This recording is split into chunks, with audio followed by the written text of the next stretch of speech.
smells like you might as well be going through a pet cemetery. You've got a fully stocked grocery store. You've got a complete produce section. You've got a complete meat section. And it's all been sitting there for 60 to 90 days. The owner walked away.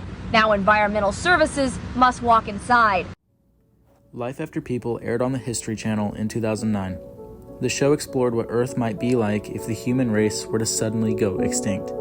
The series provides a picture of the post-human future. The show reveals the eventual fate of once famous structures from the Sears Tower to the Sistine Chapel. The show also covered what would happen to the world's power grid, animals, and other ways of life. Season 2, Episode 3, titled Last Supper, would air on January 26, 2010. The episode covers the fate of mankind's food and the destructive forces that turn supermarkets into breeding grounds for insects, rodents, and even host for potential outbreak of disease. Almost halfway through the episode, the show would feature a few minutes of real found footage from an abandoned grocery store, sitting with everything left behind for nearly 90 days. With no power, no refrigeration, and no one to throw it away. The store would turn into, quite literally, a biohazard. This apocalyptic event would take place in 1999, Fort Worth, Texas. Mexia supermarket would open sometime in late 1998, aiming to serve low-income communities. The supermarket had operated in the years prior under the name Denal's, and would eventually have a homicide take place in 1994. 18-year-old Eduardo Lopez would be confronted by a gunman who would force Lopez to open the store's safe. After the safe was emptied, Lopez would be shot in the head and dumped in the storage freezer. To this day, the killer has not been identified. The store would rebrand into Mexia following a near $1 million loan from investors. However, less than 1 year later, in June of 1999, the store owners were unable to make payments on their $1 million loan owed to various different creditors. The owners would default on their loan. On the 28th of September, Chapter 7 bankruptcy protection was filed as Mexia's ownership would be handed over to a trustee. The trustee would be then solely responsible for the removal of all Mexia's inventory, and the building was removed from the Fort Worth Department of Active Food Establishments. However, a sequence of miscommunication, misunderstandings, and simple errors would lead for horrors to come.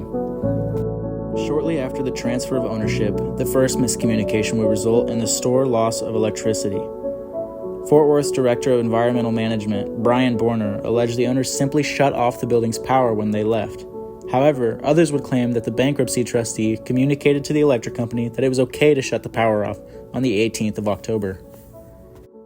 Within just hours, fish and other meats would spoil without refrigeration. It would quickly begin decomposing. Meanwhile, fruits and vegetables would slowly start to over-ripen and rot. The smell of rotting meat and produce would quickly attract numerous pests like rats, cockroaches, and different types of flies. The quick consumption of the rotting products by these pests would result in mass breeding of these rodents. Lactic acid would even build up in milk, causing them to spoil and explode with built-up gases.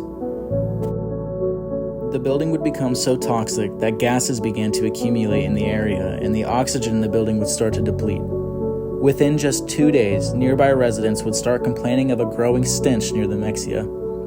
Individuals reported experiencing headaches, and one individual even said they couldn't run her home AC as it would pull in the smell.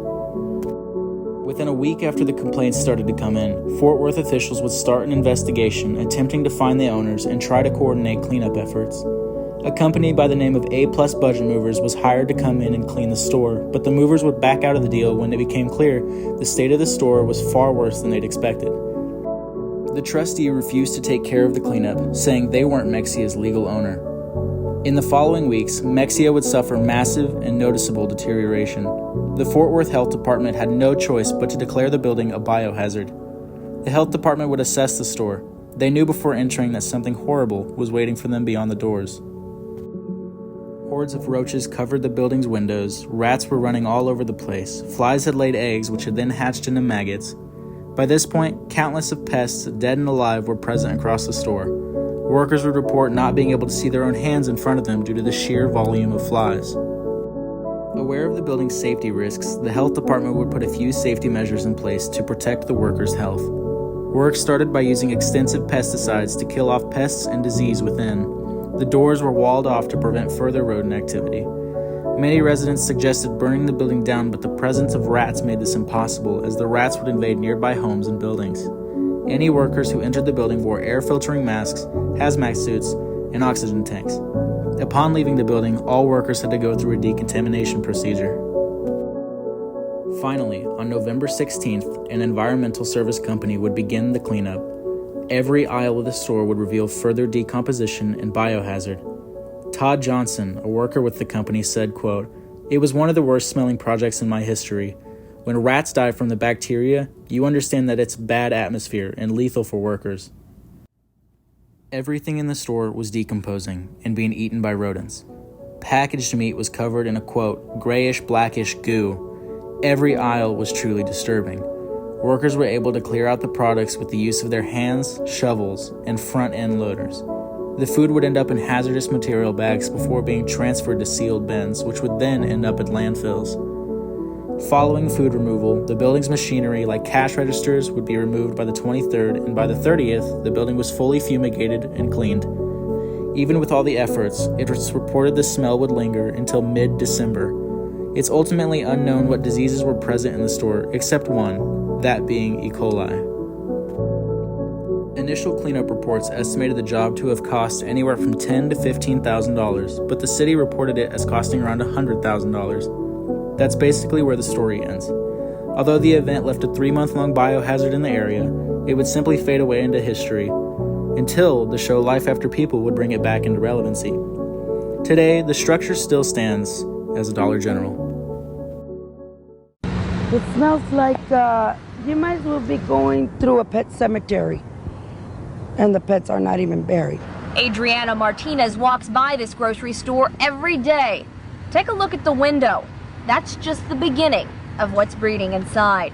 You've got a fully stocked grocery store. You've got a complete produce section. You've got a complete meat section. And it's all been sitting there for 60 to 90 days. The owner walked away. Now environmental services must walk inside. Brandon Bearden has seen his share of infestations, but cleaning up the Mexia grocery store. On a scale of 1 to 10, it's about a 15. The smell is atrocious. Yeah.